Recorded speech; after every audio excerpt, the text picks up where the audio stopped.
রাজধানীর বাড্ডা এবং ধানমন্ডিতে পুলিশ, বিজিবি, র্যাব-সহ কড়া অবস্থান নিয়েছে এবং কিছু কিছু মানুষকে গ্রেফতার করা হচ্ছে। অসুস্থ মানুষকে মানে বাজার ঘাট করতে দেয় না।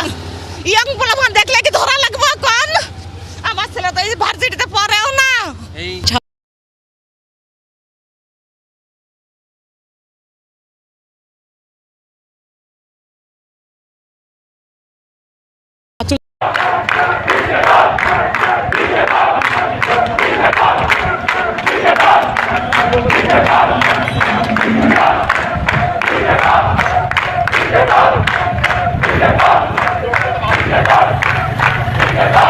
ছাত্রদেরকে এভাবে ধরে নিয়ে হয়রানি করার আমরা শিক্ষক যারা আছি আমরা অত্যন্ত ব্যথিত এবং অত্যন্ত আমরা মানে আমি কি বলবো উদ্বিগ্ন।